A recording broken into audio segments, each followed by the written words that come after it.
Drama serial हमनुआ के आने वाले एपिसोड में आप लोग देखेंगे कि कहानी एक अहम और जज्बाती मोड़ ले लेती है, जहां नौशीन पहली बार हार मानती हुई नजर आती है। वह इकरम से कहती है कि बेटा, मैंने तुम्हारे साथ बहुत बुरा किया है, लेकिन अब मैं तुम्हारी खुशी के लिए खुद फजा का रिश्ता लेने जाऊंगी असलम साहब के घर। जैसे ही इकरम यह बात सुनता है, उसकी खुशी का कोई ठिकाना नहीं रहता। उसे लगता है कि आखिरकार उसकी मोहब्बत कामयाब होने जा रही है। लेकिन दूसरी तरफ हालात इतने आसान नहीं होते। जब नौशीन असलम साहब के घर पहुंचती है और उनसे रिश्ता मांगती है, तो असलम साहब सख्ती से इनकार कर देते हैं। वह कहते हैं कि अब वह अपनी बेटी की शादी इकरम से नहीं करेंगे। उन्हें अब एहसास हो चुका है कि उन्होंने पहले अपनी बेटियों के मामले में गलत फैसले किए। वह साफ कहते हैं कि जो कुछ आलिया के साथ हुआ, वह सब उनकी आंखें खोलने के लिए काफी है। अब वह अपनी दूसरी बेटी फजा के साथ कोई रिस्क नहीं लेना चाहते। नौशीन हाथ जोड़कर उनसे माफी मांगती है और कहती है कि उसने बहुत गलतियां की हैं। वह यह भी मानती है कि आलिया के साथ उसने बहुत नाइंसाफी की, लेकिन अब वह फजा को अपनी बेटी की तरह रखेगी और उसे खुश रखेगी। इधर इकरम फजा को समझाता है और कहता है कि अगर वह भी अपने वालिद को मना ले तो सब ठीक हो सकता है। यह सुनकर फजा एक बड़ा फैसला करती है। वह कहती है कि अगर जरूरत पड़ी तो वह अपनी स्कॉलरशिप भी छोड़ देगी, लेकिन इकरम का साथ नहीं छोड़ेगी, क्योंकि उसके लिए उसकी मोहब्बत ज्यादा अहम है। इकरम हैरान होकर पूछता है कि क्या वह इतनी बड़ी कुर्बानी देने को तैयार है। फजा जवाब देती है कि वह यह सब सिर्फ शादी के लिए नहीं, बल्कि उसके लिए कर रही है। दूसरी तरफ कहानी एक और बड़ा मोड़ लेती है जब आलिया दोबारा डॉक्टर के पास जाती है। वहां उसे पता चलता है कि वह मां बनने वाली है। यह सुनकर उसकी खुशी का ठिकाना नहीं रहता और वह रिपोर्ट्स लेकर घर लौटने लगती है। रास्ते में उसकी मुलाकात फारिया से होती है। फारिया उसे उलझाने की कोशिश करती है और कहती है कि यह कैसे हो सकता है कि वह मां बन सकती है, जबकि उसकी पिछली रिपोर्ट्स कुछ और कहती थीं। यह सुनकर आलिया को गुस्सा आ जाता है और वह साफ कहती है कि उसकी नई रिपोर्ट्स बिल्कुल नॉर्मल हैं और वह मां बन सकती है।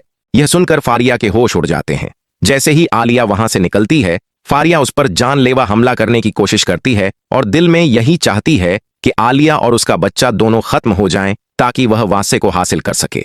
लेकिन आलिया खुद को संभाल लेती है और उसे यकीन हो जाता है कि फारिया उसकी दोस्त नहीं, बल्कि उसकी सबसे बड़ी दुश्मन है।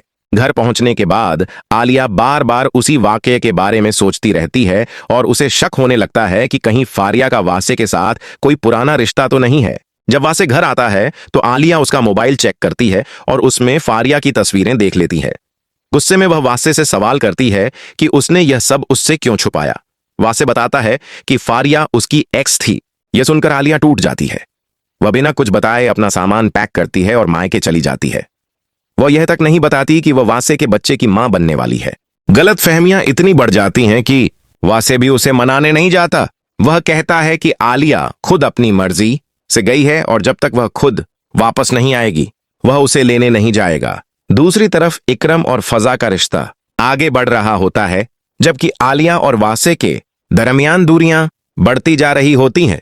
आलिया अपने मायके में खामोश और परेशान बैठी होती है। उसकी मां उससे बार बार पूछती है, मगर वह कुछ नहीं बताती। वह अंदर ही अंदर खुद से सवाल करती है कि क्या वासे ने सच में उसे धोखा दिया या वह खुद गलतफहमी का शिकार हो गई है। इधर फारिया अपनी नई चाल चलती है। वह वासे के पास जाकर रोने का ड्रामा करती है और उसे यकीन दिलाने की कोशिश करती है कि आलिया उसके लायक नहीं है और वह उस पर शक करती है। शुरू में वासे गुस्सा करता है, लेकिन धीरे धीरे फारिया उसके दिमाग में जहर भरने लगती है। दूसरी तरफ नौशीन को शक होने लगता है कि मामला कुछ और है। वह चुपके से फारिया का पीछा करती है और उसकी सच्चाई सुन लेती है। वह हैरान रह जाती है कि फारिया सब कुछ बर्बाद करने पर तुली हुई है। इसी दौरान आलिया की तबीयत खराब हो जाती है और उसे अस्पताल ले जाया जाता है। डॉक्टर बताते हैं कि उसे बहुत ज्यादा स्ट्रेस है, जो उसके बच्चे के लिए खतरनाक हो सकता है। यह बात सुनकर आलिया की मां घबरा जाती है। उधर नौशीन फौरन वासे के पास जाती है और उसे बताती है कि आलिया उसके बच्चे की मां बनने वाली है। यह सुनकर वासे के पैरों तले जमीन निकल जाती है। उसे एहसास होता है कि उसने कितनी बड़ी गलती कर दी। वह तुरंत अस्पताल पहुंचता है, जहां आलिया बेहोश होती है। वह उसके पास बैठकर रोता है और उससे माफी मांगता है कि उसने उसे समझने में बहुत देर कर दी। दूसरी तरफ इकरम और फजा की शादी की तैयारियां शुरू हो जाती हैं। घर में खुशियों का माहौल होता है, लेकिन असलम साहब अभी भी पूरी तरह मुतमईन नहीं होते। उधर फारिया को जब पता चलता है कि सच सामने आ चुका है तो वह एक आखिरी खतरनाक प्लान बनाती है। वह सोचती है कि अगर आलिया बच गई तो उसका सारा खेल खत्म हो जाएगा। अब कहानी सस्पेंस पर आ खड़ी होती है। क्या आलिया और उसका बच्चा महफूज रहेंगे? क्या वासे अपनी गलती सुधार पाएगा? क्या फारिया अपनी आखिरी चाल में कामयाब होगी? और क्या इकरम और फजा की शादी बिना किसी रुकावट के हो पाएगी?